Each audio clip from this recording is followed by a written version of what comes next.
St. Luke's has a purist attitude. We are going to give you this because you deserve it. We're not going to ask anything from you but performance. Be the best that you can because that's all going to go back to St. Luke's. Pumasok sa isip ko yung pagme-med. Bata pa lang talaga ako. Siguro kasi, di ba lahat naman ng parang bata pa lang, yun na talaga yung gusto. Parang gusto na maging doktor.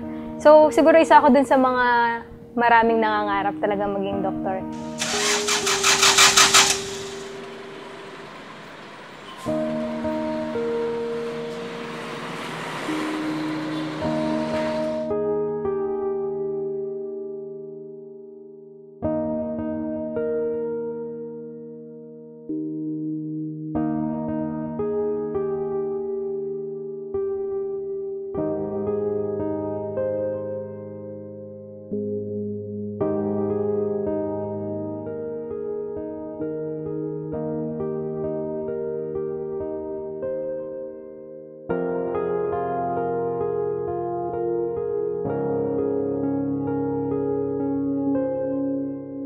Kung sakaling maging successful ako, mag-give back din ako. Magpapaaral ako kung sino yung gustong mag-medicine. Or kahit hindi medicine, kung gustong mag-aral na bata na alam kong hindi naman kaya ng parents niyang pag-aralin.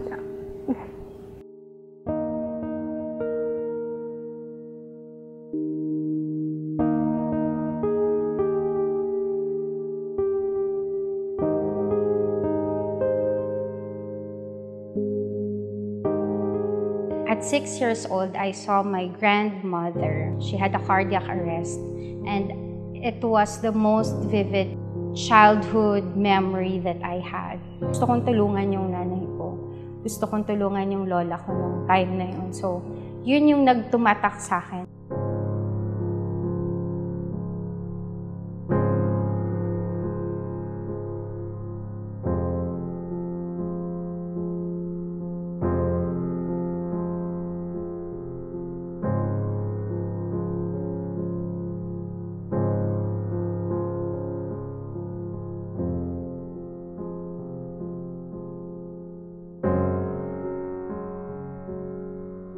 So I was full scholar my entire med school. I feel so privileged to be in this hospital, to be given the opportunity to study for free in the best. I think it's really the best medical school in the country because it has helped a lot of people like me to fulfill our dreams, to fulfill our potentials.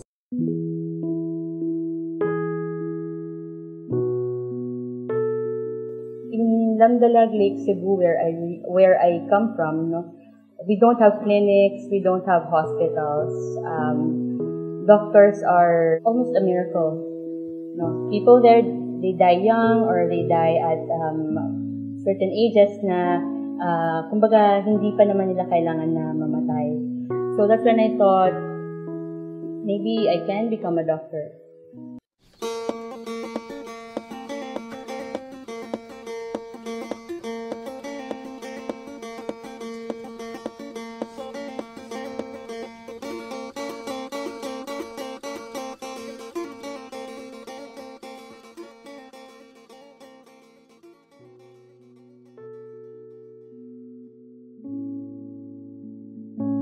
The medical profession is not a business.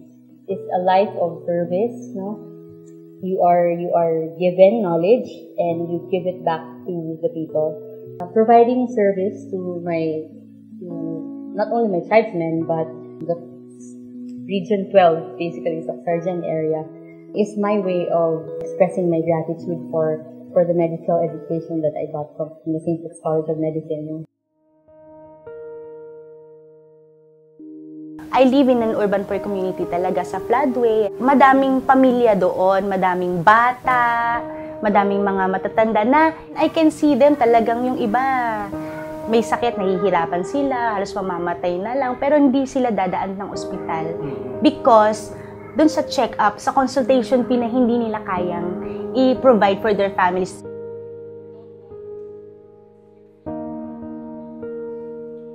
parang minove ako ni Lord na paano ko pa sila maaabot in a more practical manner. And I guess being a doctor is another avenue to really, really help them.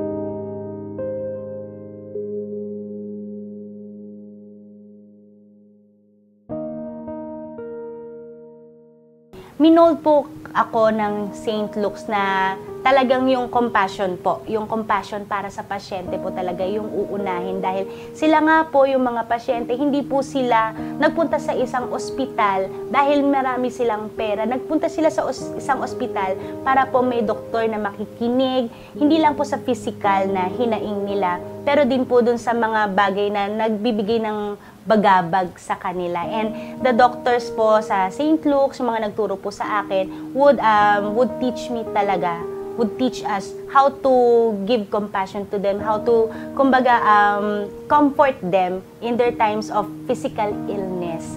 Ganun po. So, dala-dala ko po yun hanggang dito.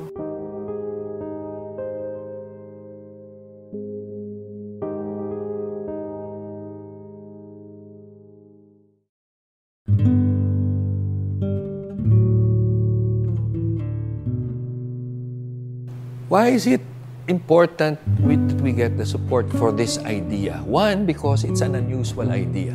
It's really an unusual idea. Imagine giving full support to half of your students.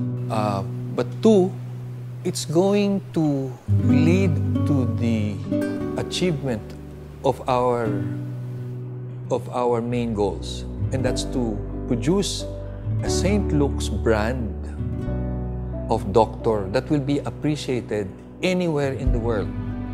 Magagaling, kind, dignified individuals, ethical, you know.